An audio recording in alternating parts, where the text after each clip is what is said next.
하나님의 말씀은 요한복음 165페이지시야.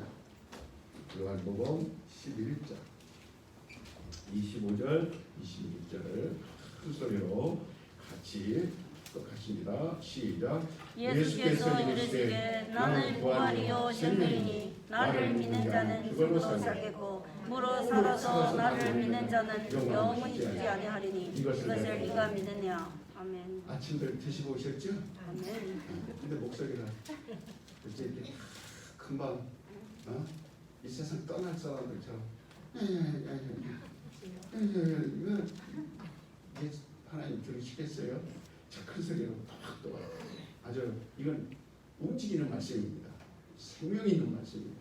살아있는 말씀이에요. 내 영혼으로 읽으시기 바랍니다. 다시 한번 시작. 예수께서 이르시되 나는 부활이요 생명이니 나를 믿는 자는 죽어도 살겠고 무릇 살아서 나를 믿는 자는 영원히 죽지 아니하리니 이것을 네가 믿느냐. 우리 한번 다 같이 인사를 나눕니다. 그 소리로 아주 예수를 믿습니다. 성령이 인도합니다. 우리는 영적인 교회입니다. 생명이 넘칩니다. 영혼이 살아납니다. 저주가 사라집니다. 질병이 치료됩니다. 저는 이 선포와 명령을 매일 제가 밥 먹고 물 마시는 것보다 저는 더 이걸 귀하게 해줍니다. 왜 그러냐면 주님의 이름으로 명령하면 그대로 됩니다. 주님의 이름으로 선포하면 그대로 됩니다. 그렇기 때문에 이 땅에 두려움도 없고 근심도 없고 걱정도 없고 그 어떤 것도 공격적인 이거 한두 번으로 끝내기 하는 게 아니라 내 숨을 쉬는 것과 같이 합니다. 내가 숨을 쉬지 않는 것처럼 이 예수의 이름으로 외치는 것 똑같이 합니다. 눈을 뜨면서 계속 외칩니다. 그래서 참으로 얼씬하지 못하도록 마귀의 또 공격 그대로 대적하고 더러운 귀신을 쫓아내고 악한 영들을 몰아내고 우환을 몰아내고 코로나를 몰아내고 질병을 몰아내고 계속 잠시라도 멈추는 법이 없어요. 끊임없이 미칩니다. 그러니까 늘 이 명령과 이 선포가 얼마나 중요한 것인가, 외치는 것이 얼마나 중요한 것인가. 우리는 이 큰 소리로 자 여러분 인사합시다. 튼튼한 교회는 예수를 믿습니다. 이거 좀 갔어요. 튼튼한 교회는 예수를 믿습니다. 큰 소리로 시작. 튼튼한 교회는 예수를 믿습니다. 튼튼한 교회는 성령이 인도합니다. 튼튼한 교회는 영생이 인도합니다. 튼튼한 교회는 생명이 넘칩니다. 말씀을 들으면 영혼이 살아납니다. 말씀을 들으면 저주가 사라집니다. 말씀을 들으면 질병이 치료됩니다. 말씀을 들으면 마귀는 내 이기됩니다. 영혼아 성령이 내 넘칩니다. 영혼아 복을 받아. 내 영혼아 가자. 내 영혼아 예배에 성공하자. 시작. 영혼의 때를 준비합시다. 영혼의 때를 준비합시다. 영혼의 때를 준비합시다.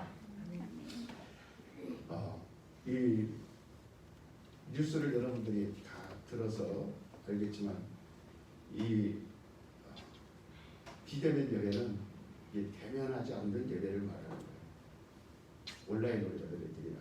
그래서 그러면은 교회에 이 촬영해서 송출을 시켜야 되죠. 그래서 교회 나오지 않는 사람들도 이 온라인으로 예배를 이제 드릴 수 있도록 그렇게 하라.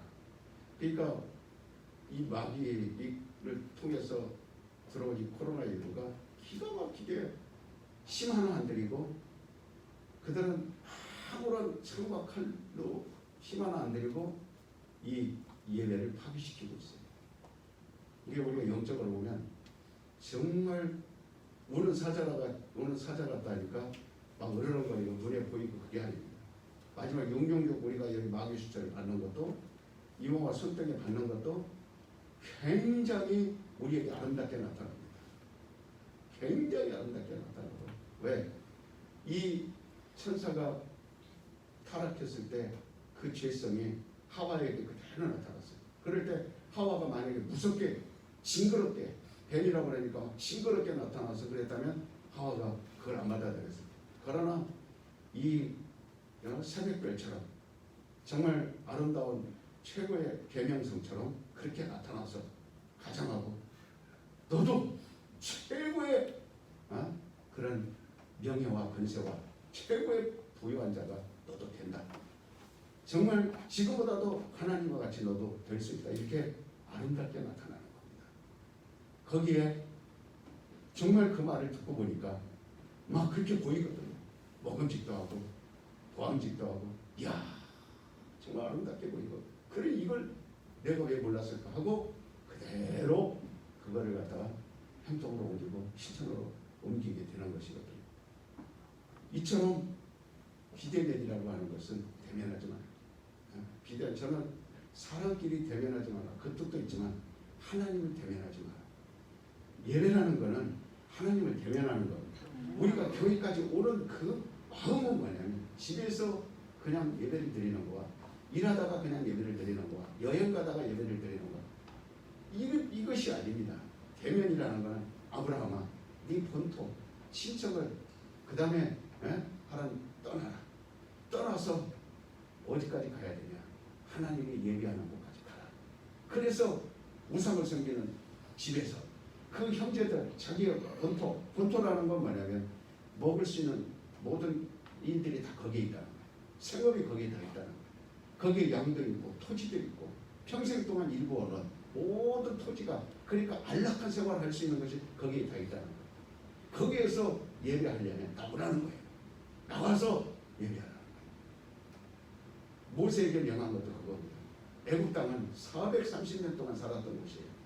4대 5대 그들이 살면서 터전을 일구었고 그들이 살면서 집도 지었고 그들이 살면서 먹을 거 입을 거 마늘 파 고기 언제든지 먹을 수 있도록 그 부유한 땅 모든 문화와 풍요를 누릴 수 있는 애국 땅입니다. 근데 하나님은 거기서 나오라. 하나님 그래서 광야에서 그들을 예배하게 하셨어요. 하나님은 광야로 그들을 고생시키려고 그러는 게 아니라 내가 너희 하나님이 되고 너희는 나의 백성이 되라. 끌어내신 거예요. 이 교회는 이 세상에 왜 교회 건물을 짓고 굳이 비대면이라는 것을 우리 갈 바에는 처음부터 비싼 돈 내서 여러분 교회를 뭐 하려고 건축하고 교회를 우리가 뭐 하려고 세워서 교회에다가 이렇게 여러분들 멀리서 가까이서 기름값 들이고 시간 들여서 뭐 하러 오라고 그러겠어요. 마귀는 코로나를 통해서 기가 막힌 전략을 통해서 마지막 우리가 정말 하나님의 얼굴을 뵐 수 있는 그 공간을 폐쇄시키고 그리고 문화를 가지고 편리하게 우리는 문화라는 것은 정말 편리를 말하는 거예요. 문화라는 건 온도 이런 뜻이 있어요. 그러니까 겨울에 40도 여름에 40도 올라갔다 내려갔다 이런 게 아니라 문화라는 것은 항상 우리 육체의 온도를 말하는 거예요. 20도 겨울이 돼도 20도 여름이 돼도 20도 항상 우리 체온에 적합한 온도를 가지고 살아가는 그러니까 선진국일수록 보일러가 잘 돼 있고 난방이 잘 돼 있고 후진국일수록 그런 것들이 없어요. 문화를 누리지 못해 온도를 누리지 못합니다. 정확한 온도를 가지고 편리하게 살아가는 것이 그게 문화예요. 그러나 하나님은 그런 곳에서 나오라 하시며 하나님이 내가 너희 하나님이다 하면서 보여주신 것이거든요. 그러니까 지금도 마찬가지입니다. 오히려 예수님께서 이 성전을 허락하 말씀하시고 신이 자기 몸으로 교회를 세워주셨어요. 아멘, 할렐루야. 그래서 이 교회는 보이는 교회는 건물이 아닙니다.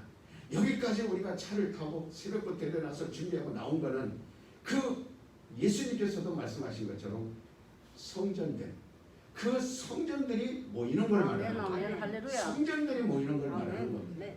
그리고 거기에서 성전들이 모이면 반드시 두세 사람이 모인 것에 내가 너희와 함께하리라. 아멘. 이 성전을 두고 말하는 거예요. 아멘. 네. 그 의미를 모르고 그저 비대면이니 예배니 교회끼리 지금 싸웁니다. 어떤 교단은 꼭 교회에 모여야만 예배가 되느냐 신학적으로 서로 따집니다. 그다음에 어떤 교회는 왜 꼭 이렇게 모여야만 예배냐 서로 싸움. 마귀가 기가 막히게 교인들끼리 싸움 붙여놨어요. 그래서 목사들이 두셋만 모이면 우리 교회는 비대면으로 예배한다. 우리 교회는 그래도 모여야 된다. 막 이러면서 지금의 어느 시대인데 그런 미련한 얘기를 하느냐. 사람들이 지금 코로나 때문에 이렇게 고통받는데 교회가 책임을 져야지. 그런 일에 앞장서서 선거에서 피해줘야지. 막 그러려고 그래서 아주 서로 간에 싸움을 붙여놓습니다. 우리는 성경대로 믿고 아멘. 성경대로 예배하고 아멘. 성경대로 살아가는 거예요. 아멘. 할렐루야. 그렇기 때문에 우리 교회도 10,000명, 20,000명 됐으면 아마 모고했을 겁니다. 다행스럽게 성경에 보면 7교회가 나오는데 예배소교회, 부하대학교회, 사대교회, 버가모교회, 라우디아 교회는 다 큰 교회입니다. 그 교회들은 다 큰 교회. 그러나 서머나 교회, 빌라델피아 교회는 작은 교회라고 했어요.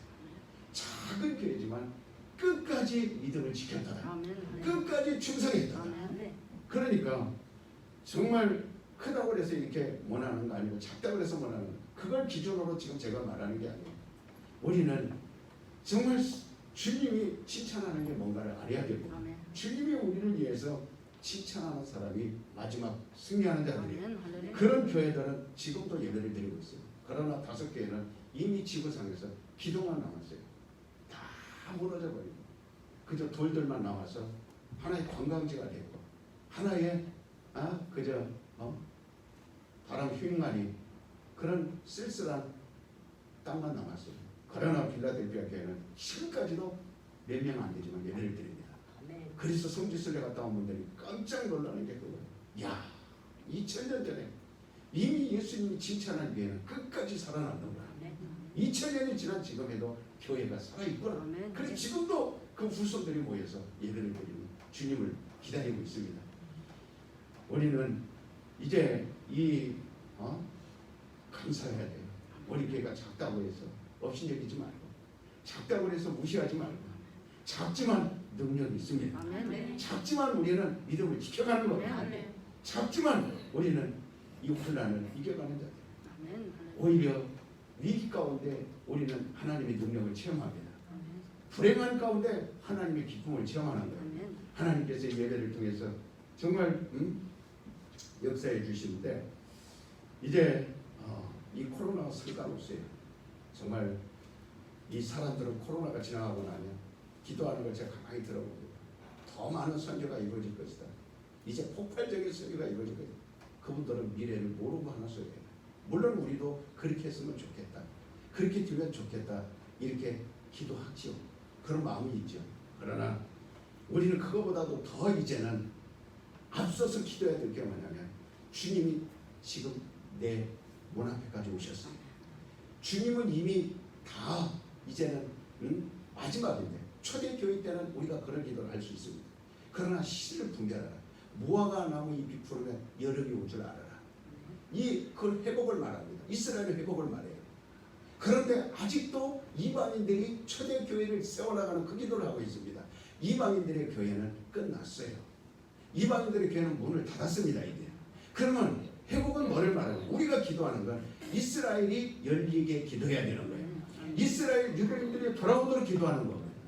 오히려 주님이 요구하는 기도는 그거예요. 그런데 사람들은 마치 이방인들의 설교가 또다시 이 노마가 복음이 전해지고 1000년 동안 불을 들였어요. 그리고 거기에서 바울과 예수님의 제자들과 디아스포라들이 복음을 전해요. 거기에서 그 사람들은 많은 핍박, 사자굴 속에 들어가고 찢겨주고 기름에 죽여고 마지막 반모섬에까지 유배된 게 요한입니다. 그리고 그게 노마가 흩어지면서 신생 노마 국가가 영국, 유럽이 생겼어요. 그때 폭발적으로 유럽의 성령 역사였습니다. 그러나 300년 동안 해가 지지 않을 만큼 그 땅을 하나님 축복해 주셨어요. 그러나 지금은 영국 가면 교회가 문 닫은 지 오래됐습니다. 오히려 라이트컵으로 변했고 유럽 국가들이 이미 사회주의를 변하고 인본주의를 변하고 인도의 최고의 부를 누리고 행복을 누리는 교회가 그렇게 바뀌어버렸습니다. 라이트클럽으로 바뀌고 술집으로 바뀌고 온갖 그리고 그 복음이 어디로 들어갔어요? 콜럼버스에 의해서 신대륙 미국으로 북아메리카로 복음이 들어갔습니다. 먼 항해를 통해서 그리고 인디안들에게 복음을 전해지고 그리고 청교도들이 미국에서 복음을 전해지고 300년 지나왔어요. 그리고 그쪽에 북아메리카, 카나다나 그 다음에 남미 모든 나라들을 복음을 전했습니다. 그 복음이 130년 전에 카나다 선교사에 의해서 우리나라에 들어왔습니다. 우리나라에 들어와서 그 복음이 130년 동안 성령으로 여기까지 왔어요. 그리고 한국이 이제 유럽처럼 됐고 미국처럼 됐고 그리고 중국으로 들어간 중국의 약 정말 문화대혁명 이후로 폭발적으로 복음이 전해져서 중국 땅에도 많은 이제 교회가 세월의 복음이 됩니다. 그러면 마지막 그 실크로드를 통해서 백투 예루살렘입니다. 바로 여기에서부터 이제는 어디로 들어가느냐? 복음이 예루살렘으로 들어갑니다. 그래서 지금 우리 130년 전에 복음을 받아들였던 것처럼 이스라엘이 복음을 받아들이고 있어요. 그래서 예수님께서 말씀하신 때는 복음이 다 전해지면 내 때가 이르리라. 그것이 회복이에요. 정말 이 때를 우리는 기도를 모아야 힘은 어디에 있냐? 바로 이스라엘이 문을 열고 있을 때 이스라엘 사람들이 막 돌아옵니다. 그들이 복음이 막 폭발지듯 지금 받아들이고 있어요. 그러면 이방인의 교회는 다 도는 거예요. 이미 2000년 기회를 준 겁니다. 마라톤 하는 사람이 이 바톤을 이어받았죠. 처음에는 그 유대인들에게 예수님 오셔서 복음을 전해 이스라엘 땅을 넘어가지 못했습니다. 그러나 그들이 오히려 복음을 배척하고 오히려 예수를 싫어하고 예수를 모난 돌처럼 모퉁이 돌처럼 발로 차버렸어요. 그걸 이방인들이 주신 거예요. 이방인들이 살려고 모퉁이 돌을 갖다가 머릿돌로 삼은 겁니다. 그래서 그 예수님을 붙들고 막 부지런히 지구 한 바퀴 다 도는 거예요. 마지막 다시 유대인들이 아차 우리가 그 예수님을 부인했었구나. 우리 조상들이 예수님을 받아들여야 하구나. 그러면서 회개하고 돌아오는 게 회복입니다. 마지막 유대인들이 받아들이고 있어요. 이때 우리는 이제 이방인들은 어떻게 해야 되느냐. 마지막 노아의 때를 기억하라. 그 다음에 소돔성을 보라. 거기에서 소돔성 때도 마지막 자기 가족 구원한 것밖에 없어요. 노아 때에도 70년 동안 배를 만들었지만 그 커다란 배 속에서 겨우 8식구밖에 구원했던 거 없어요. 지금 마지막 때 이방인에서 해야 할 일은 많은 사람 나가서 설교를 해야 되겠죠. 그러나 그때 주님 오실 때까지 사과나무도 심어야 되고 마지막까지 해야 되겠지만 그러나 주님의 계획은 하나님의 예언은 다 이루어졌습니다. 마지막 때 내 가족 구원하는 거예요. 내 가족 구원하는 겁니다. 한 영혼이라도 내 가족 구원하는데 여러분 쉽지 않잖아요. 가족 구원하는 것도 지금은 쉽게 돌아오지 않습니다. 얼마나 어려운 시대입니까? 이제는 추수는 끝났기 때문에 휑한 가을바람 얼마나 쓸쓸해요. 겨울에 눈 내리기 전에 마지막 그 보아스의 논에 가서 그 보리 밀 그 하나 이삭을 줬던 넛과 같이 지금은 우리가 이제는 하나씩 주는 것밖에 없습니다. 교회가 기하급수록 부흥한다. 다시 옛날에 회복된다. 그걸 우리가 성경을 잘 모르는 겁니다. 주님은 오신다는 소식을 우리에게 지금 전해주고 있어요. 그래서 우리 교회는 이제 정말 이와 같은 일을 이 지역에서 하기 위해서 부지런히 부천한 산 대림 광명을 위해서 기도해 왔어요. 이 지역의 기도처소가 세워지게 하여 주시옵소서. 그래서 내 가족을 구원해야 되겠다. 내 가족들을 구원해야 되겠다. 이 일을 여러분들이 절실하게 모르고 있다면 여러분들은 자식들을 위해서 손가락 부러지도록 자녀들을 위해서 밤잠 안 자고 일했지만 다 그것들은 헛되고 겁니다. 결국 그것으로 자녀들을 살릴 수 없어요. 그것으로 자녀들을 살릴 수 없다는 걸 빨리 깨닫는 자가 훌륭한 자입니다. 그리고 예수 앞에 나오게 해야 되는 겁니다. 지금은 예수를 믿도록 하는 것 위에는 이제는 방법이 없어요. 그래서 정말 하나님이 저는 부족합니다. 그러나 하나님께 엎드릴 때마다 하나님 영광을 쏟아부어 주시고 그 다음에 이 교회를 정말 이렇게 이끌어갈 수 있도록 힘을 주세요.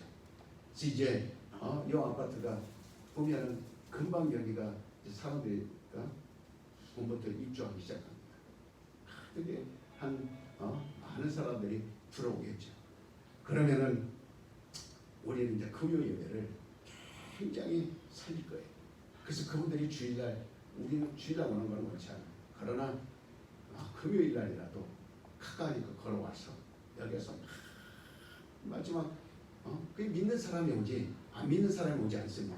믿는 사람들이 이 교회에 들어와서 금요일 날 와서 부르짖고 금요일 날 와서 영혼을 살리고 가라. 이제 제가 마지막 정말 저는 10년을 그렇게 주님 앞에 쓰임받고 싶어요. 한 영혼이라도 이제는 주님 오실 날을 기다리게 하고 1년이 될지 2년이 될지 모르겠어요. 저는 오늘이라고 생각하고 설교하는 거니까 내일이 나에게 있다 그렇게 생각하지 않습니다. 내일을 계획하는 게 아니고 오늘이 마지막이다. 아멘. 오늘 주님이 내게 오신다. 아멘. 항상 그 마음을 놓치지 않으려고 몸부림을 치고 애절하게 주님 앞에 부르짖고 있습니다. 그런데 제가 육체를 돌보겠나요? 근데 제가 뭘 먹을까를 걱정하겠습니까? 근데 내일 일에 대해서 그래서 저는 그걸 다 정리해버렸어요. 내일 일에 대해서 내가 10년 후에 20년 후에 어떻게 살래? 그걸 이미 다 정리해버렸어요. 싹 정리해버리고 지금은 하나 나는 오늘로서 끝납니다. 이렇게 마음먹은 대로 주님이 인도하셨어요. 그 다음에 사람과의 관계, 이웃과의 관계, 그 다음에 정말 나와 60년 동안 사랑했던 사람들의 이 관계도 오늘이 마지막이다. 항상 그렇게 준비하게 하시니 얼마나 감사한지 몰라요. 얼마나 기가 막힌지 몰라요. 그러니까 항상 그 소망하고 있어요. 그래서 위에 5층에도 그 간판을 이제 크게 써붙일 거예요. 이 저녁에도 그 24시간 켜놓을 겁니다. 불빛으로 정말 영혼의 때를 준비하자. 그리고 회복하자. 영혼의 이스라엘의 회복이거든요. 그리고 이스라엘의 회복과 동시에 주님은 우리를 공중으로 데려갈 겁니다. 이스라엘은 회복이라는 그 단어를 듣는 순간 이방인들은 휴거가 이루어집니다. 두 가지가 동시에 이루어져요. 그러니까 주님이 오시면 이스라엘이 회복이 됩니다. 그 주님이 오실 때를 무화과나 잎이 푸는 거예요. 그 다음에 우리는 들림받아서 이방인들은 이제 마라톤 바톤을 넘겨주는 순간 그들은 바톤을 받고 부지런히 뛰어야 되겠죠. 우리는 들림받아. 그리고 이 땅은 7년대 환란이 시작될 겁니다. 그 동시에 모든 것들이 이루어져요. 그러니까 있는 돈 없는 돈 다 투자해서 오늘이 마지막이다 생각하고 이 주변 사람들도 살려는 사람들에게 복음을 전하겠다. 예수를 전하겠다. 생명을 전하겠다.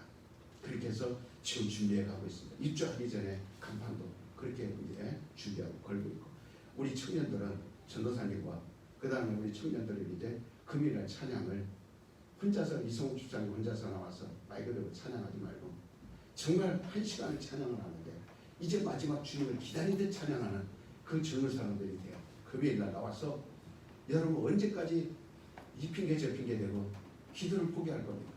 언제까지 여러분 영혼을 위해서 살지 않을 겁니다. 주일날 한번 땅 예배 나와서 내 영혼이 온전하다. 그건 여러분들은 과욕입니다. 그건 여러분들이 모르고 있는 거예요.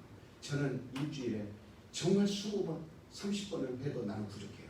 그렇게 나와서 말씀을 읽고 또 나가서 말씀을 대하고 또 말씀을 읽고 24시간 그래도 오늘 새벽에도 12시 반에 일어났습니다. 제가 운전하지 않고 그래요. 지금 운전하려고 내가 2시 40분에 나가니까 내 영혼이 얼마나 목마른지 몰라요. 그래서 하나님께 회개했어요.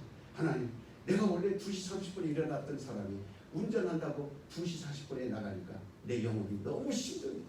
그러니까 하나님 앞에 무릎 회개하고 힘들어도 내가 12시 30분에 일어나 주님께 기도하고 그러면 회복이 되는 거예요. 회복시켜주는 거예요. 그래서 정말 때가 가까울수록 너희는 깨어있어라. 주님 임하였으도 너희는 기도하라. 너희는 기름을 떨어지지 말게 하라. 여러분 가족과 여러분이 설려거든. 왜 하나님은 나를 힘들게 할까? 여러분 교회 멀어지면 여러분 정말 여러분이 하나님과 멀어지면 편할 것 같죠. 하나님과 멀어지는 순간 안락한 삶이 되겠죠. 천만의 말씀입니다. 포도나무에 붙어 있어야 됩니다. 항상 예수님 얼굴을 뵈야 됩니다. 그분의 손등에 입맞춤할 그 위치에 있어요. 이 뽀뽀라는 것은 키스라는 거는요. 항상 입맞춤이라는 건 부부가 하는 거예요. 그래서 예수님은 우리를 신부라 그랬어요.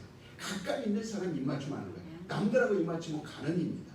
그래서 너희는 우상을 만들지 마라. 우상에게 가까이 가지 마라. 우상에게 절하지 마라. 입맞춤하지 말라는 거예요. 근데 세상 사람들은 세상을 가까워합니다. 그리고 입맞춤입니다. 예배라는 건 입맞춤이라는 거예요. 그런데 멀리 있으면 입맞춤할 수 있나요? 교회에 와야만 성찬할 수 있습니다.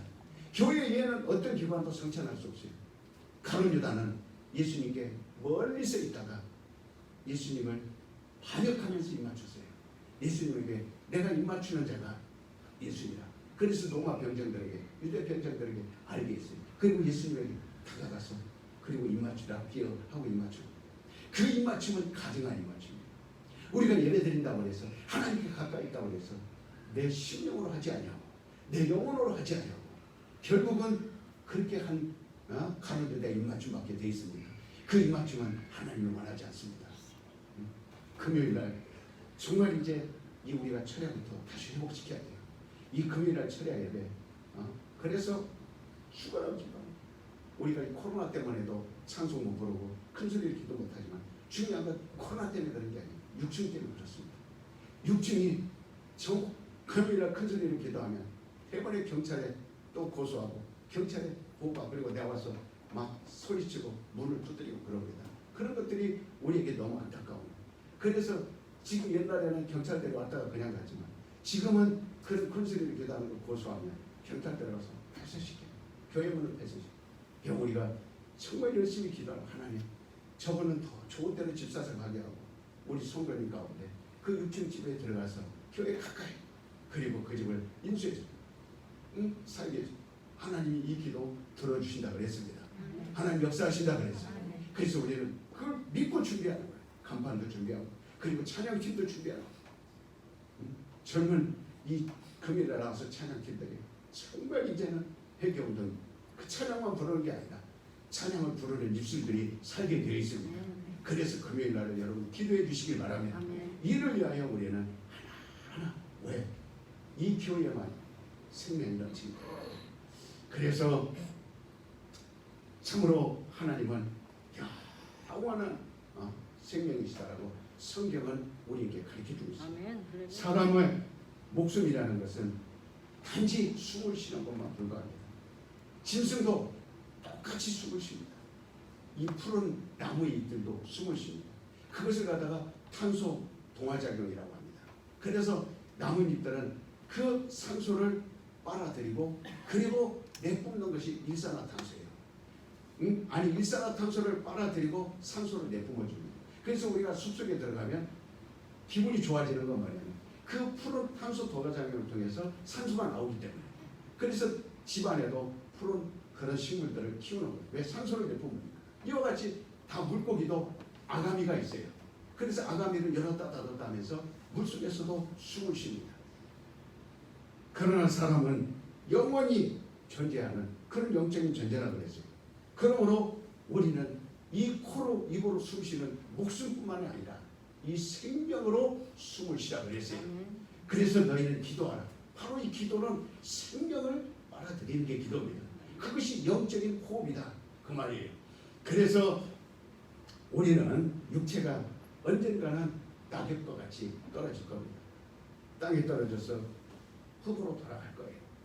이 가을에 그걸 더 우리가 볼 수 있습니다. 울긋불긋 이제 추석 지나고 나면 저 설악산 지리산부터 단풍이 들 거예요. 빨간색도 노란색도 이렇게 울긋불긋 들지만 그건 뭐를 말하냐면 이제는 떨어질 때가 되었다. 이것을 말해주고 있는 거예요. 마찬가지로 우리 육체도 정말 떨어질 때 흙으로 돌아갈 때가 되면 신호가 와요. 푸른 잎이 있다가 막 생명의 힘이 넘쳤다가 물이 들기 시작합니다. 점점 쇠약해지고 눈도 어두워지고 기력도 약해지고 점점 움직임도 둔해지고 생각도 둔해지고 그래서 어떤 분은 치매가 오고 어떤 분은 기억력이 상실이고 어떤 분은 점점 식욕도 떨어지고 그래서 어떤 분은 병원을 자주 왔다 갔다 하고 이것이 낙엽과 같은 거예요. 떨어진다라는 신호를 온 겁니다. 젊은 사람에게도 마찬가지예요. 젊은 사람도 10대에도 떨어지는 사람이 있고 20대에도 떨어지는 사람이 있고 30대에도 떨어지는 사람이 있어요. 반드시 왜? 히브리서 9장 27절에 바로 그렇게 말씀하고 있습니다. 인생은 한 번 왔다가 가는 것이다. 그래서 정하였다고 했습니다. 이미 그 목숨에 대해서는 정해졌다고 했어요. 그래서 모든 동물도 식물도 다 기한이 있어요. 어떤 거는 70년, 어떤 거는 80년. 그러면 다 끝이 있습니다. 그러나 우리의 영은 하나님께서 왔기 때문에 반드시 하나님께로 돌아간다. 돌아간다라는 말은 뭐예요? 바로 이 생명은 영원하다 그런 뜻이에요. 우리 믿는 사람만 그렇게 되는 것이 아니라 안 믿는 사람도 하나님께 돌아갑니다. 왜? 안 믿는 사람은 심판의 부활로 나오게 되어 있고 믿는 사람은 생명의 부활로 나오게 되어 있습니다. 그래서 우리는 이미 예수 그리스도를 믿고 영접한 사람들은 심판이 없어요. 그러면 구약 사람들은 그들은 아주 예수를 보지 못했기 때문에 그들이 오직 약속으로 증거만 있기 때문에 그들도 심판 앞에 섭니다. 세례 요한까지 모든 선지자들도 구약에는 모든 왕들도 그들도 하나님의 백성으로 살아왔지만 하나님 앞에 심판대에 서야 됩니다. 그리고 마지막 하나님 심판대에 서서 그렇게 고백해야 돼요. 아브라함도 모세도 엘리야도 그 다음에 세례 요한도 이렇게 고백해야 됩니다. 주는 그리스도시요 살아계신 하나님의 아들입니다. 나는 예수를 믿습니다. 그래야 그들이 종의 상을 받을 수 있어요. 종에 대한 그 신분에 대한 상을 받을 수 있습니다. 그러나 요한복음 3장 17절 18절에 뭐라고 말씀하고 있어요?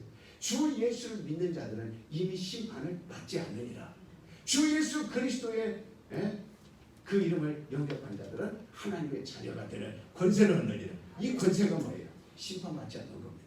그러니 저와 여러분은 얼마나 위대한 사람들이에요. 그런 사람들이 바로 천년왕국에 들어갑니다. 그런 사람들이 공중에서 주님을 맞이합니다. 이 우리에게는 예수 믿음으로 오는 이 효과가, 예수를 믿음으로 오는 우리의 축복이, 예수를 믿음으로 어떤 사람들이 이 땅에서 집 한 채 더 사고 땅 한 채 넓히고 그 다음에 이 땅에서 좀 잘 먹고 좋은 차 타고 이걸 복으로 생각하는데 그 사람은 예수를 모르는 거예요. 예수님을 믿고 구원 얻은 이 축복이라는 것은 공중에서 주님을 만날 수 있는 것이고, 그리고 그분과 함께 천년왕국에 들어가는 것이고, 그리고 그분과 함께 영원한 아버지 집에 들어가서 누리게 되는데, 저는 가끔 가면서 이 땅에 잘 사는 사람들, 때로는 가끔 한 번씩 그 사람들에서 좋은 차 타고 다니고, 그 다음에 정말 마음껏 이 땅에서 누리고 할 수 있는 것 다 하는 사람들에 대해서 이렇게 유심히 깊이 관찰해 봅니다. 그리고 바라봅니다. 그리고 나도 저렇게 되기를 원하는 그게 아니라, 나는 정말 소망은 하나님 나라에 있다. 하나님 나라의 내 집은, 이 땅에서 잘 사는 사람들이 많은 사람들 가운데 정말 이렇게 누리듯이 바로 하나님 나라, 하늘나라에 이미 주님께서 요한복음 1장 14장 1절 3절에서 말한 것처럼 내가 너희를 위하여 처소를 예비하리라. 너희를 위하여 내가 너희 집을 예비하리라. 그러니까 그 부자와 이 땅에서 잘 사는 사람들을 바라보면서 바로 이 순서를 바꿔버립니다. 하늘나라의 내 집은 저와 같다. 하나님 나라의 내 집은 저와 같다. 그러면서 다시 한번 이를 불고 불끈 부름에 힘을 주고, 그리고 새벽같이 일어나면서 좌절하지 않고 있는 힘을 다하여 질주하여 달려갑니다. 하나님이 오히려 고난이 있었기 때문에 나는 천국을 더 얻었습니다. 나에게는 시련이 많았기 때문에 주님을 더 붙들었습니다. 오히려 나에게는 역경이 있었기 때문에 기도할 수 있었습니다. 하나님, 이것은 나에게 축복입니다. 이건 나에게 생명입니다. 그래서 더 다른 사람과 같이 고난이 있다고 해서 포기하거나 어려움이 있다고 해서 좌절하거나 사람들이 손가락질하고 무시하고 목사라고 해서 무시하고 가난하다고 임대 아파트 산다고 하면 그런 말에 개의치 않습니다. 왜? 항상 그 순서를 저는 즉시 바꿔버립니다. 나는 하나님의 자녀야. 나는 예수 그리스도의 영광이 나에게 있어. 그분이 하늘과 땅의 모든 영광을 누리듯이 내 영혼도 누리게 되어 있어. 나는 하나님의 자녀야. 나는 부유한 자야. 하늘의 최고로 부유한 자가 될 거야.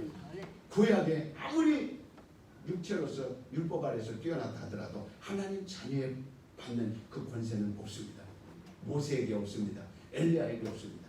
오직 못났어도 참으로 자녀는 자녀인 겁니다. 하나님의 자녀와 종은 차이가 있는 겁니다.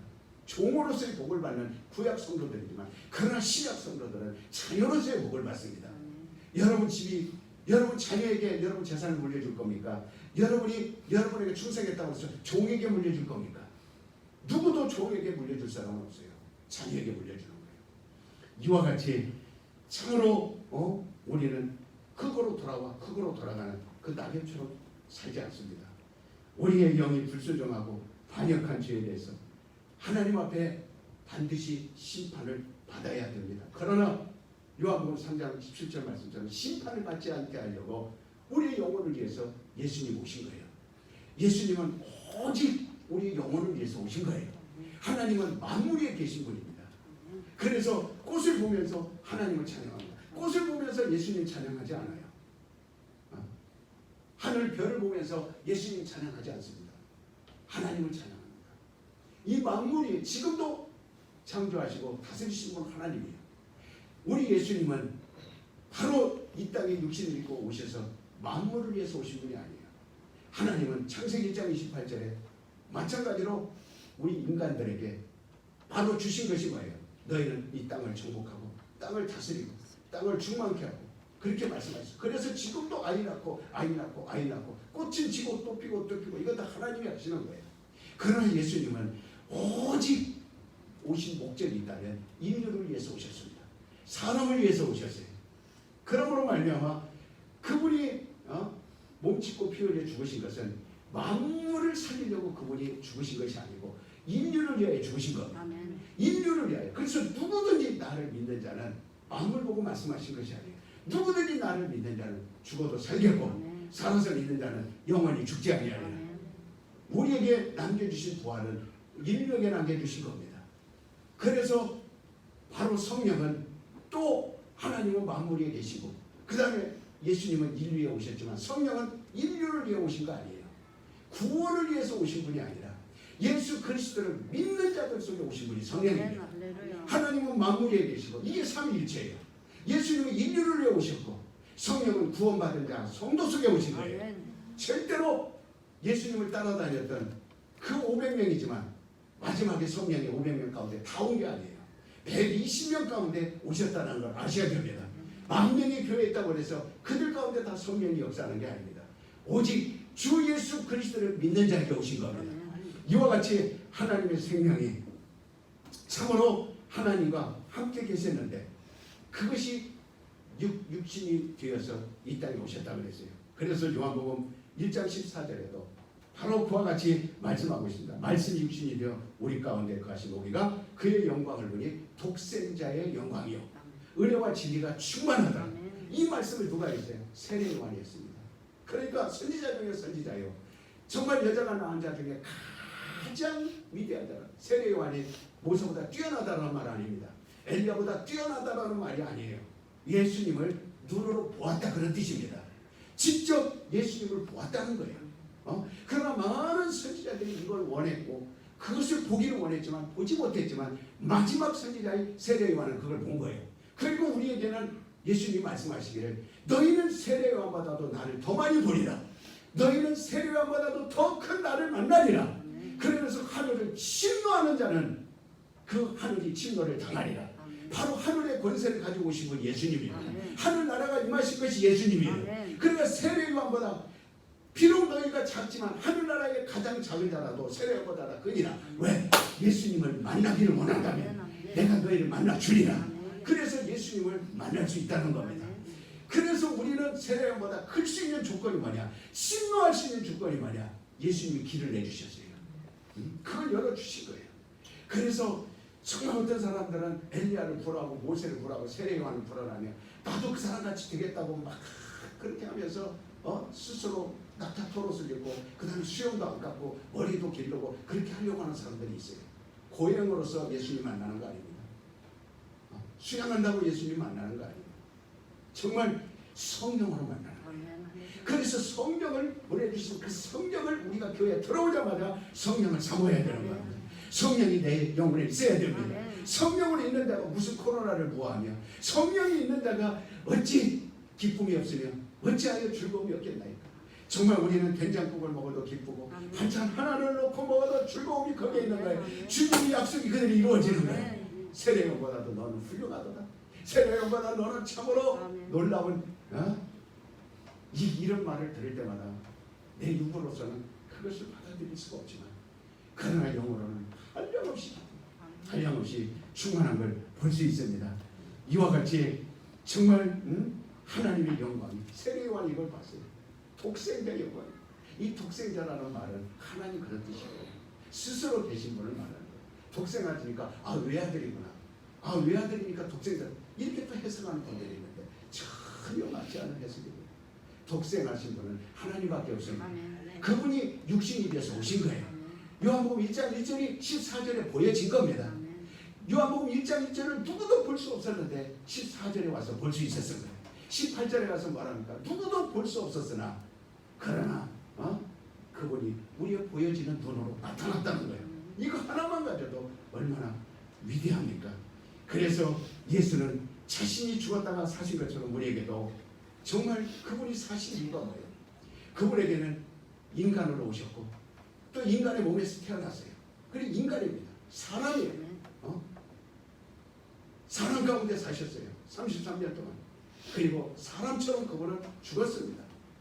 그런데 인류 가운데 사람으로 살던 사람들이 죽었다가 부활한 사람 누가 있습니까? 물론 예수님의 능력으로 나사로가 살아났어요. 야이로의 딸이 살아났어요.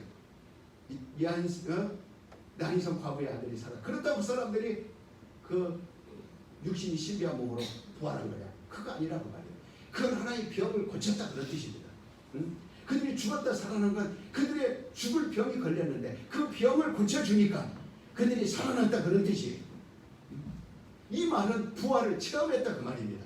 부활을 맛봤다 그 말이에요. 그러나 우리 예수님은 바로 이렇게 죽었다가 무덤에서 부활하셨는데 무엇 때문에? 인생으로 인간으로 사셨지만 우리 인간들 속에 없었던 그 무엇입니까? 생명이 있었다는 겁니다.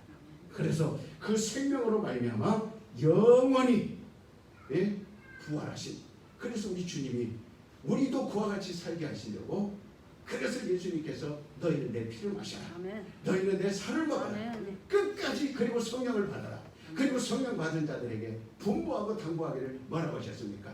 너희는 내가 다시 이 땅에 오는 날까지 내가 죽고 살아났다를 전해라. 사람들에게 믿든지 안 믿든지 받아들이든지 안 받아들이든지 너희가 마지막까지 전해야 될 건 내가 죽었다가 살아났느니라. 그래서 제자들이 위협함을 하가마오시고 주 예수 그리스도의 죽으심과 부활을 담대히 증거하시더라. 그래서 사도 바울도 끝까지 나는 60년 70년 사는 동안 나는 주 예수 그리스도의 부활을 증거하리라. 나는 달려갈 표대가 있으니 형주자가 당연히 나갈 표대가 있으니 나는 부활을 소망하리라. 이거 위에는 전하지 않는다 그랬습니다. 그러니까 정말 이 부활이라는 것은 과연 무엇을 말하는 거예요? 여러분, 정말 인류 가운데서 경험해보지 못한 것을 말합니다. 우리가 과거에 건강했습니다. 태어나면서부터. 그러나 때로는 병에 걸리고 때로는 아픔이 옵니다. 그런데 하나님께 간절히 병 낫기를 위해 기도하고 때로는 가정에 무한히 찾아옵니다. 때로는 우리 자손들에게 미치지 못해야 할 안 좋은 것들이 미칩니다. 그럴 때 하나님 앞에 나와 간절히 기도할 때 하나님께서 나의 질병을 가져가시고 그리고 하나님께서 나의 모든 죽을 병에서 낫게 하시고 나의 가정이나 생활이나 다시금 회복을 시켜주시는 걸 경험할 수 있습니다. 바로 이것이 부활을 경험하는 거예요. 내 병에서 회복되는 거, 이거 부활을 경험하는 겁니다. 여러분, 염전에서 바로 건져 올리는 게 뭐예요? 소금입니다. 그래서 성경 말씀에 바로 빛과 같이 되라, 소금과 같이 되라, 두 가지를 말씀해 주셨어요. 소금이라는 것은 빛이 없이는 될 수 없습니다. 소금이 먼저가 아니에요. 벌써 빛이 있기 때문에 소금이 되는 거예요. 이 소금은 빛으로 만들어내는 거예요. 태양이 뜨면서 소금 알갱이를 만들어내는 겁니다. 이와 마찬가지로 예수님이 없으면 우리가 있을 수 없어요. 예수님의 생명으로 부활하지 않았으면 우리는 부활할 수 없습니다. 부활의 소망을 가질 수 없어요. 이와 같이 너희가 소금을 잃으면, 만일 소금이 그 맛을 잃어버리면 길가에 버려지고 그것이 없어지게 되리라. 그래서 우리 구원 얻은 사람은 빛이 항상 따라다녀야 돼요. 빛 가운데 있으라는 거예요. 그 빛 가운데 있는 자가 생명이 있는 겁니다. 그 생명이 있는 자는 소금과 같은 자예요. 그래서 소금이 만일 잊어버리면 아무것도 없느니라 그 말이에요. 여러분, 소금 덩어리를 물에 풀어서 그 다음에 그것을 물맛을 봅니다. 소금은 없어졌어요. 그렇지만 그 속에서 짠맛을 느낍니다. 우리가 이와 마찬가지로 아직 부활하지 않았어요. 그러나 부활을 경험할 수 있다 이 말이에요. 이미 부활을 체험할 수 있다 이 말입니다. 그래서 참으로 히브리서 6장 1절부터 우리가 4절 5절까지 보면은 너희가 부활을 맛보고 내생의 능력을 맛보고 은혜를 체험하고 진리를 맛보고도 타락하는 자에게는 두 번 다시 예수님이 다시 십자가에 내려와 죽을 수 없는 것처럼 너희는 두 번 다시 회개할 수 없느니라. 얼마나 무서운 말입니까? 저는 성경에 이보다 무서운 말이 없다고 생각해요. 그래서 나는 부활을 이미 성취하실 때 이미 수없이 말씀을 들었어요. 그래서 부활이 내 안에 있고 바로 그것은 생명이 내 안에 있고 내세의 소망, 이미 하늘나라의 아버지 집에 대한 우리는 그것을 맛봤습니다. 그 은혜를 맛봤습니다. 진리를 맛봤습니다. 성령을 맛봤습니다. 그리고 또 오늘날 사람들이 비대면 예배하니까 순간 다 사라져버리고 그리고 어린아이들 핑계대고 순간 사라져버리고 그런 얘기하면 오히려 목사님은 왜 그렇게 잘못됐냐고 오히려 비하하는 거예요. 여러분, 저도 똑같습니다. 제가 만약에 비대면 예배라고 해서 집에서 예배드리고 여러분들 없이 예배드리고 제가 혼자서 예배드리다 제가 이를 충만하게 나올 수 있을까요? 제가 이렇게 정말 예배를 빼먹고 과연 내 영혼이 이렇게 영감이 보석처럼 빛날 수 있을까요? 내가 주님을 기다릴 수 있는 마음이 이렇게 차고 넘칠까요? 정말 내 영혼이 부활한다는 소망이 이렇게 차고 넘칠까요? 나는 내 영혼을 사랑하기 때문에 정말 하나님께 감사하는 거예요. 왜 그렇습니까? 비대면 한두 번은 뭐 TV 앞에서 그저 그 목사님 말씀이 내 안에 있으니까 위로가 되겠죠. 안 드리는 것보다 낫겠죠. 위로가 되겠죠. 그렇지만 점점 장작불이火를 타오르다가 분리시키는 순간 불이 다 꺼져버립니다. 우리는 예수님께서 그 불을 우리에게 설명으로 가르치셨어요. 그래서 마지막 때는 흩트는 마귀가 우는 사자처럼 너희를 흩트릴 것이다. 너희를 갈라놓을 것이다. 왜? 마귀라는 이름은 쪽새입니다. 이간자예요. 부부원 사이에 갈라놓습니다. 이혼율이 높아갑니다. 그 다음에 모든 아파트 속에서 살면서 이웃과 이웃이 모릅니다. 나라와 나라가 서로 갈라집니다. 국경을 이와 같이 다 갈라집니다. 쪽새처럼 갈라집니다. 사람과 사람 사이에 이미 다 이제 마지막 갈라놓을 때는 교회밖에 없습니다. 이미 세상은 이념이 다르고 정치가 다르고 환경이 다르고 문화가 다르고 다 갈라졌어요. 그러나 갈라놓는 것은 바로 딱 하나 교회뿐입니다. 그러나 총칼 안 들이고 교회를 갈라놨어요. 쉽게 갈라놨습니다. 다시 옛날처럼 돌아올 거는 천만의 말씀이에요. 다시 옛날처럼 돌아갈 수 없습니다. 왜? 하나님은 이미 촛대를 옮겨버렸습니다. 한번 요한계시록 1장 이 촛대를 옮겨버리면 다시는 내가 그곳에 거하지 않는다고 했어요. 이방인의 교회는 많지요. 우리나라만 해도 6만 교회입니다. 이방인의 교회는 이미 촛대가 활활 타올랐었습니다. 그러나 그 촛대를 이스라엘로 옮겨버렸습니다. 그곳에만 이제는 성령이 역사하게 되어 있고, 그래서 많은 사자들이라는 것은 주의 말씀을 전하는 자들을 말하는 거예요. 어떤 목사도 되겠지만 많은 교육자들을 사자라고 말합니다. 때로는 어떤 사람은 천사라고도 말하지만 그러나 복음을 전하는 사람. 그래서 주의 사자같이 복음을 전하는 자들을 말합니다. 그러나 그 사자들이 하늘에서 별같이 떨어지리라. 하늘에서 별이 떨어지되 마지막 때는 그렇게 다 떨어지리라. 왜? 촛대를 옮겨버려. 여러분, 이 옮겨진 촛대 하나님이 이제는 역사가 이스라엘로 사라지고 그쪽으로 들어갔는데 우리가 다시 그것을 회복시키겠다. 천만의 말씀입니다. 여러분, 마지막 붙들어야 될 건 부활에 여러분 경험을 하신 거를 여러분들이 붙드시길 바랍니다. 내 병 치료됐으면 이미 그거 맛본 거예요. 내 문제 해결됐으면 이미 부활을 맛본 겁니다. 내 심령이 살았으면 이미 부활을 맛본 겁니다. 내 가정의 구원을 체험했으면 부활을 맛본 거예요. 내 모든 문제가 해결받았다면 부활을 맛본 겁니다. 내세를 맛본 거예요. 그리고도 이 코로나 때문에 우리가 뒤로 한 발 물러서야 되겠다. 회개할 수 없다고 했습니다. 여러분, 그러므로 우리는 부활에 대한 확실한 믿음을 가져야 돼요. 자, 나는 부활을 믿습니다. 이것은 믿는 사람만 내 거리 나가서 전할 수 있어요. 우리 나가서 교회 오십시오. 전도지 어떤 사람 내가 6만 장 뿌렸습니다. 정말 시간 낭비였어. 나는 그렇게 말합니다. 당신 6만 장 안 뿌리는 것보다 낫겠지만 전도지 뿌렸습니다. 그거는 가게 잘 되라고 찌라시 뿌리는 거나 다르고 뭐 있어. 여러분, 그것이 복음 전하는 거 아니에요. 그게 전도자 아니에요. 전도자는 부활을 증거해야 됩니다. 길거리 가는 사람 붙들어 놓고 전도지 주면 교회 오세요. 그게 아니라 당신과 내가 오늘 할 말이 있어. 당신 내가 오늘 차 한잔 사드리겠어. 식사 한번 대접하겠어. 나 만나주시오. 왜 만났습니까? 세상 얘기, 돌아가는 얘기 하려고, 그 사람 마음을 떠보려고, 그 사람 이러려고. 그건 복음이 아닙니다.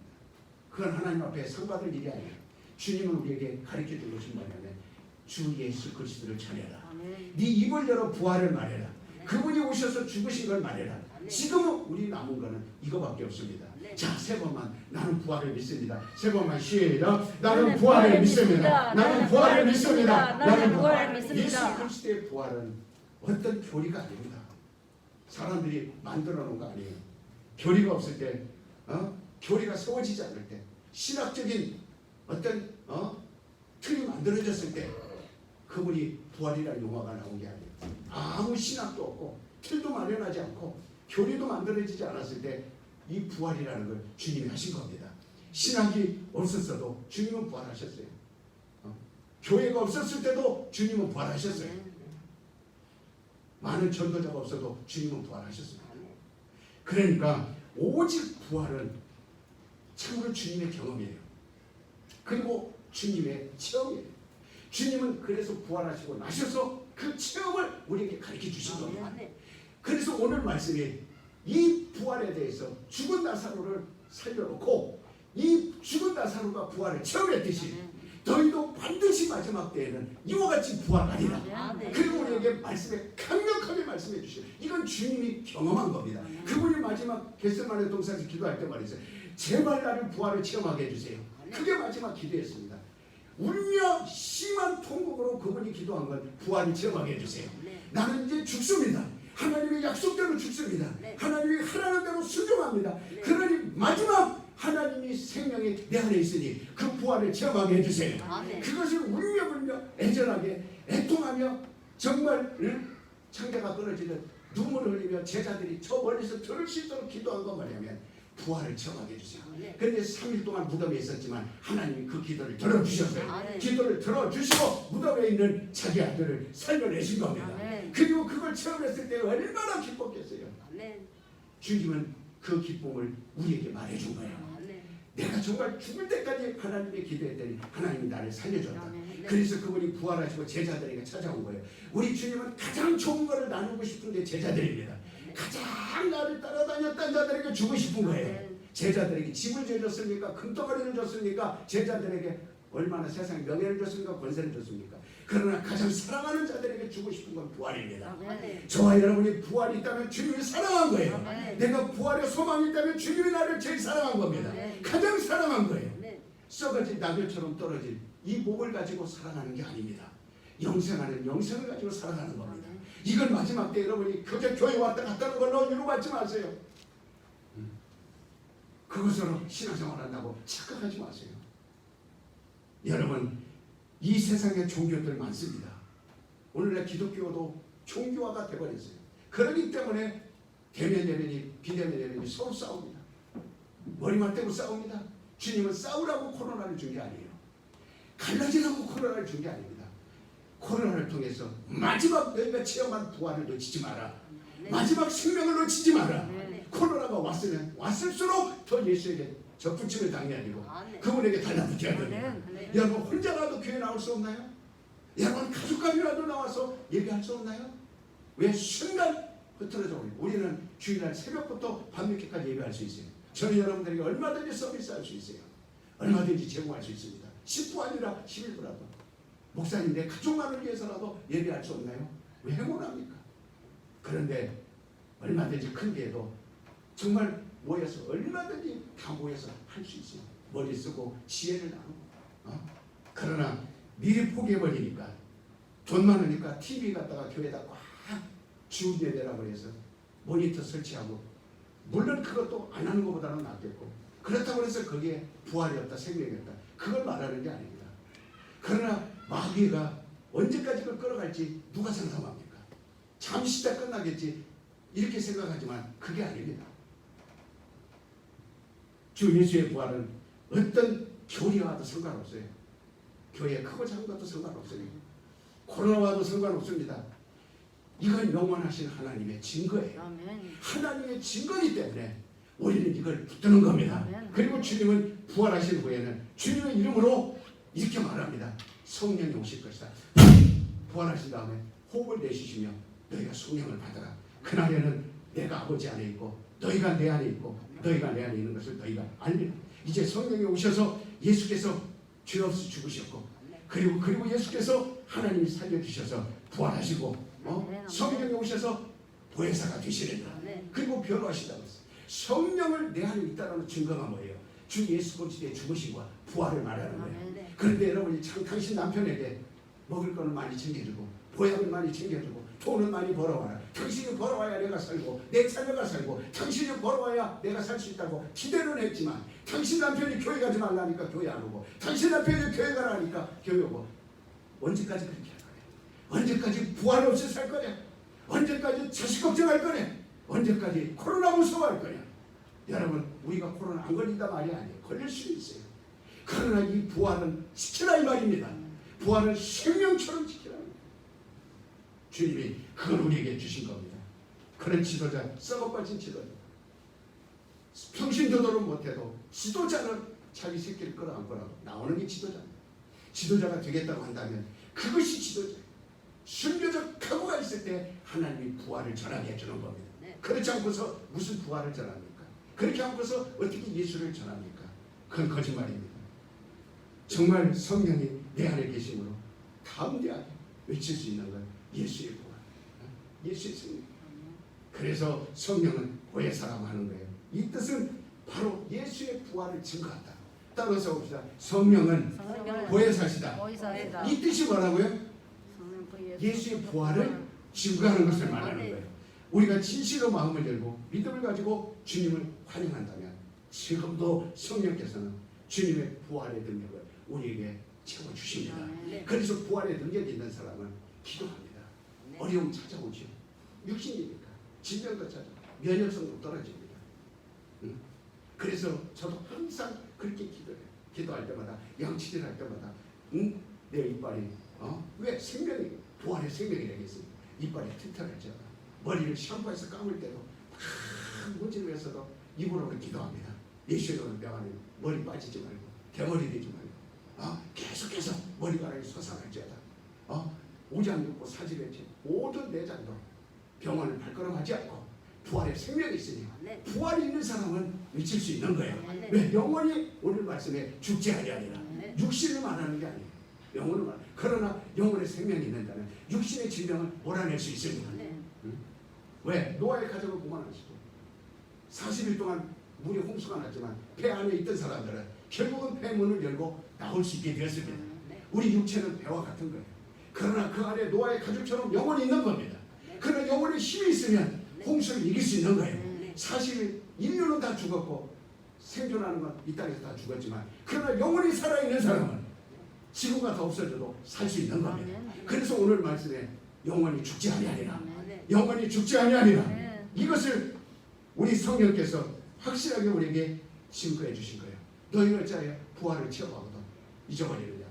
내세를 맛보고도 어찌 잃어버리느냐. 능력을 체험하고도 어찌 잃어버리느냐. 그러니까 참으로 이 내세 능력을 통해서 우리 슬픔도 고통도 아픔도 쓰라림도 다 주 예수의 이름으로 이기게 하신 겁니다. 그래서 믿는 자가 가장 먼저 체험해야 될 건 부활입니다. 성령이 우리에게 가장 먼저 오셔서 말해준 건 예수님이 부활하셨는데 성령이 언제 왔어요? 예수님이 죽으시고 부활하신 다음에 40일 그리고 승천하시고 10일 그래서 이게 오순절이에요. 오순절에 성령이 임했다는 겁니다. 근데 120명에게 성령이 임했을 때 그들이 무슨 짓을 했나요? 성령이 임했으니 이제 끝났다. 먹고 마시고 놀자. 집 짓고 나가서 다시 갈릴리로 가서 고기 잡고 다시 옛날처럼 사업을 번성하게 하고 그 다음에 아이들 낳고 딸 낳고 재밌게 잘 살아보자. 120명은 그런 사람 단 한 사람도 없어요. 500명 가운데는 있었어요. 부활을 체험하지 않았으니까. 그러나 120명은 성령이 오시면서 딱 말씀한 게 뭐냐면 주 예수는 죽으셨다가 살아난답니다. 그리고 그들이 나가서 외치고 담대하게 외친 것은 예수의 부활이었어요. 그 속에 그들이 차고 넘쳤다는 겁니다. 우리가 오늘 이 주님의 능력, 내세 능력으로 우리 자신과 가정을 괴롭히는 질병, 가정을 괴롭히는 우환, 내 자녀들을 괴롭히는 이 무생명, 생명이 없는 것, 이 저주, 이 부활로 밀어내야 됩니다. 그래서 무덤을 깨트려 버렸듯이 무덤을 뚫고 나오셨듯이 내 육체에 따라오는 모든 질병을 부활로서 이겨야 됩니다. 이게 내세의 소망이에요. 자, 내 영혼아 부활을 믿자. 세 번만 시작. 내 영혼아 부활을 믿자. 내 영혼아 부활을 믿자. 내 영혼아 부활을 믿자. 우리 마음속에 어떠한 부정적인 요소들을 다 제거해버리고 주님의 생명 부활의 능력으로 충만하시기를 예수의 이름으로 축원합니다. 우리 1분 동안만 부활의 능력 내세 이 기쁨 소망이 내게 있게 하셔서 정말 우리는